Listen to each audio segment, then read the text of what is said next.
Pessoal, começar um sistema novo de gravação dos livros. Aqui a gente tem uma seleção muito bacana. Dom João VI, no Brasil. É uma obra muito interessante. Vamos fazer a cronologia, quando ele fugiu de Napoleão.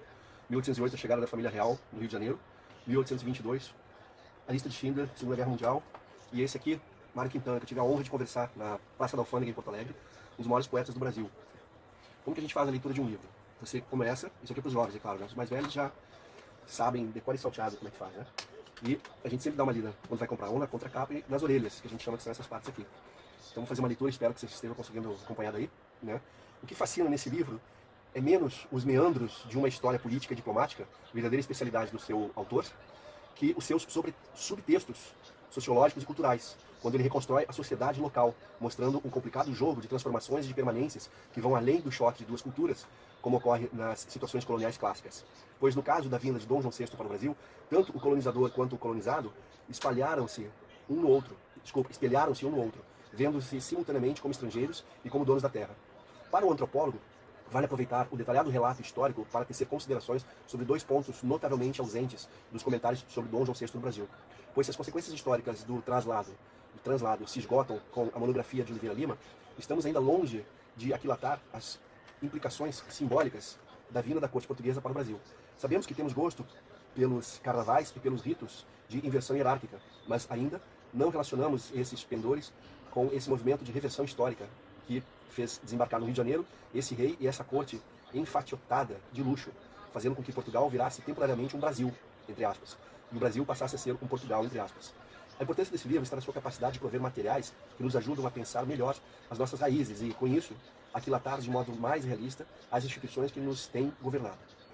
Roberto D'Amato, Globo, 29 de junho de 1996. Para entender nossa herança lusitana, há pouca coisa melhor que o clássico Dom João VI no Brasil, de que se festeja a volta às vitrines iluminadas depois de longos anos de existência quase clandestina em alguns sebos de melhor catálogo.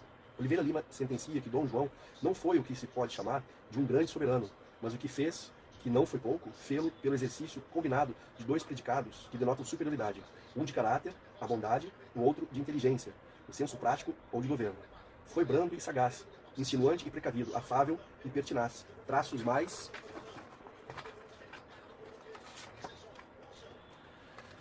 mais autênticos que as anedotas picarescas que lhe davam a caricatura de Desmazelo, Bonacheirão e de Esperteza Saloia. Um dos mais fracos soberanos da Europa, foi o único que escapou às humilhações pessoais, porque fez Napoleão passar os representantes do direito divino. Os Bourbons da Espanha e da Itália, o rei da Prússia, o César austríaco, o próprio Czar. Heitor Aquino Ferreira, veja, 24 de julho de 1996. Intencionalmente escrita no propósito de desmentir os velhos chavões relativos a Dom João VI, esta obra de Oliveira Lima reaparece nas livrarias no momento oportuno, em que a cenografia brasileira procura recuperar, com o ar de quem descobriu a pólvora, os clichês outrora vigentes na historiografia no período joanino.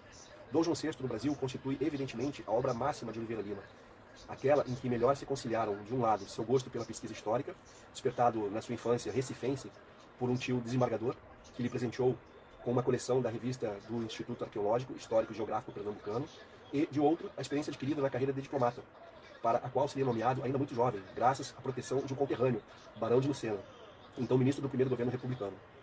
Não é sem certa surpresa que se constata que este livro foi escrito quando o autor ainda estava nos seus 30 e tantos anos. Não fosse a perseguição que lhe moveu o Barão do Rio Branco, todo poderoso ministro das Relações Exteriores na época, relegando-o aos corredores da relegando aos corredores da Secretaria de Estado, e Oliveira Lima não teria disposto dos vagares para trabalhar no Arquivo Nacional, na Biblioteca Nacional e no próprio Arquivo do Itamaraty e da Legação dos Estados Unidos no Rio.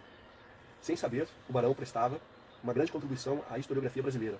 Caso tivesse previsto o efeito perverso da sua decisão administrativa, o provável é que tivesse revisto sua recusa em dar ao historiador o posto condigno a que tinha direito. Evaldo Cabral de Mello, Folha de São Paulo, 13 de setembro de 1996. Na sua obra de historiador animado do sentido sociológico da história, atividade intelectual em que por vezes refugiou-se o autor de Dom João VI no Brasil, dos insucessos na vida pública, são poucos os entendidos no assunto, que atualmente se recusam a reconhecer o que de mais alto, de mais amplo e de mais sistemático realizou. Nesse setor, um brasileiro no século XIX. Considerada no conjunto como obra de historiador sociólogo, virtude que faltou à vanhagem, Nenhuma outra do século XIX e do começo do XX a supera, nem mesmo a de Joaquim Nabuco, notável como estudo, magnificantemente bem composto de sociologia política, quase que apenas política, do segundo reinado, ou a de Capistrano de Abreu, admiravelmente lúcida, mas fragmentária, sem a amplitude do esforço sistemático que a obra de Oliveira Lima representa. Dom João VI no Brasil é, além de biografia histórica, história social, sociologicamente interpretada. Poucas obras no gênero, repita-se, são tão eficazes como retificação e como reorientação de história quanto Dom João VI no Brasil. É, além de monumental, como realização científica e literária, notável pelo que vem representando como alteração de perspectiva em relação com uma personalidade caluniada e com uma época subestimada. Escrevendo, Oliveira Lima situou-se como o autor brasileiro da mais exaustiva e, ao mesmo tempo, da mais dinâmica e da mais audaciosa biografia que se escreveu até hoje.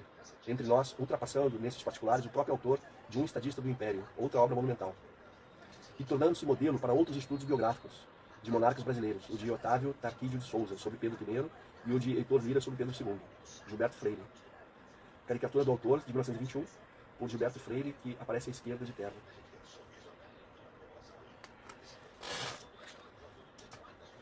Bom, gente, vamos conseguir dar uma introduzida aqui na leitura do Dom João VI do Brasil.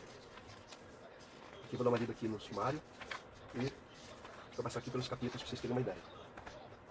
Ó.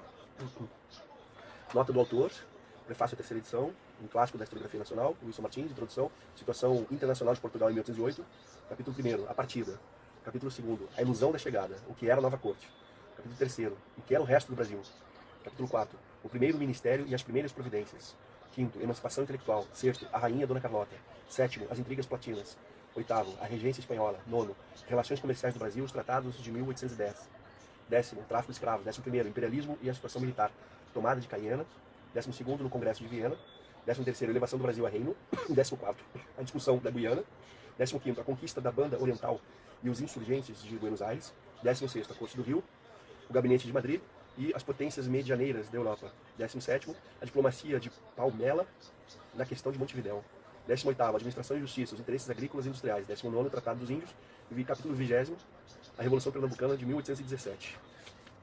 Continuando, 21º capítulo, a diplomacia estrangeira no Rio, Calep e Balco-Polef, 22º, o casamento do príncipe real, 23º, a culminância do reinado, 24º, El Rei, 25º, o espetáculo das ruas, 26º, a solenidade da corte, 27º, a Revolução Portuguesa de 1820, e 28º, Rei ou Príncipe, Tomás Antônio e Palmela. 29º, Movimento Constitucional no Brasil, o último ministério. 30º capítulo, a desilusão do regresso. Notas, enumeração das fontes, apêndice, bibliografia e índice onomástico. A memória honrada de meu pai, dos meus mestres portugueses.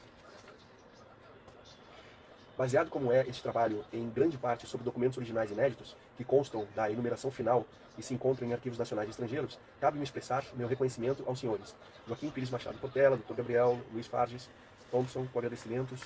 Vamos direto ao livro, pode ser, gente? Um clássico da historiografia nacional. Pouco ou nada haverá a dizer sobre Oliveira, é mais ou menos o que a gente viu nas orelhas.